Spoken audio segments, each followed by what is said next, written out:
10 bodybuilders who went too far. Greg Plitt. Greg Plitt was an actor, former Army Ranger, and a fitness model who was focused on getting in shape and bulking up. Unlike steroid use or working out with a bad heart, Plitt took things too far when he was making a commercial for energy drinks. Believing that his physical condition and energy drink gave him the edge, Plitt wanted to prove it by racing a train. The only problem was that he tried to do it while running on the tracks. Needless to say, this moment of terrible judgment led to Plitt being killed and proving yet again that you shouldn't play on the train tracks. Gordon Kimbrough. This San Francisco bodybuilder is a perfect example of what can happen if bodybuilders go too far with steroids and hormones. Gordon Kimbrough was described by those who knew him as quiet and shy. Aren't they all? Where this bodybuilder went too far was in taking growth hormones to increase his size and definitions for competitions. Unfortunately, the hormones also altered Kimbrough's personality, as witnessed when he snapped one night and murdered his fiancée in a jealous rage. He's currently in jail, where he no doubt has lots of time for working on his physique. Chad Brothers. Another case of the side effect of steroids, Chad Brothers enjoyed working out and building up his physique. Described as outgoing and jovial, those who knew him had nothing but good things to say. Then, in 2011, Chad was working out at the local gym when video cameras caught him flying to a rage. After punching a fellow patron in the face, Chad was seen running around the gym, knocking over equipment and behaving very strangely. Police arrived and had a great deal of trouble subduing Brothers, who required multiple taser shots before he fell dead to the floor. Officials later said that Chad experienced an agitated delirium contributed to the steroids found in his system. Terry Harris. Bodybuilding isn't just a male competition, and many women enter this world with the goal of getting big and winning major tournaments as well. Terry Harris is one such bodybuilder. She had worked and built herself up for years before finally making it pro in 2013. Unfortunately, what Terry didn't know is that her body couldn't handle the strain. Just 2 days after her first professional completion in Tampa, the 49-year-old was at the gym when she collapsed and died of a massive heart attack. Steve Mikulik.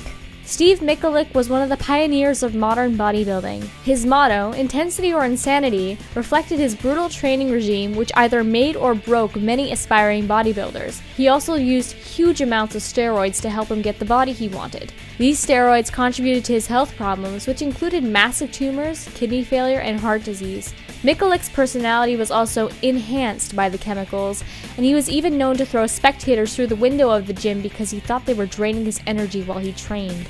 Denise Britkowski. As we've already seen, pushing too hard in the world of bodybuilding can have some serious consequences not only for men, but women as well. Denise Britkowski had a relatively brief bodybuilding career stretching from the late 1980s to the early 1990s. Britkowski's workout regime gave her an impressive physique and made her appear like a cross between Barbie and He-Man. Steroid use, as it does for most female users, took its toll on the 1993 Miss Olympia runner-up, however.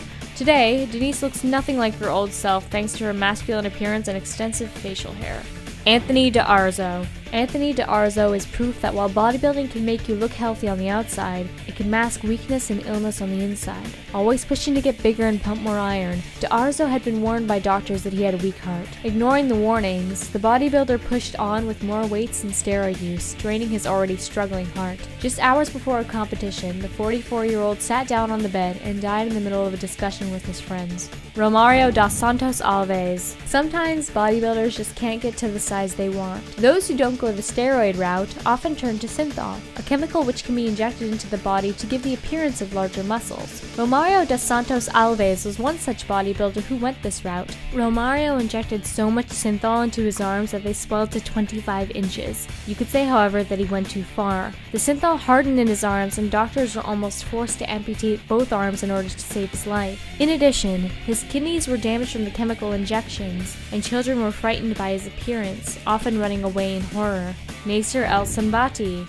Born in Germany, Nasser El-Sambati was a professional bodybuilder who competed from the 1980s to the early 2000s. A constant participant at the Mr. Olympia competitions, he was also featured regularly on the covers of bodybuilding magazines. In order to remain competitive with the other contenders, Nasser was a known user and proponent of steroids. Unfortunately, years of steroid use and the strain of maintaining his body size played havoc with his health. Suffering significant damage to his heart and kidneys, Nasser passed away in 2013 at just 47 years of age. Candace Armstrong. Her desire to get bigger paved the way for Candace Armstrong's use of steroids. The once slender blonde decided that she was unhappy with her appearance and wanted to get bigger arms, shoulders, and a slender waist. When natural means weren't cutting it, Candace used steroids for the extra boost. Unfortunately, the drugs have had a significant impact on her appearance.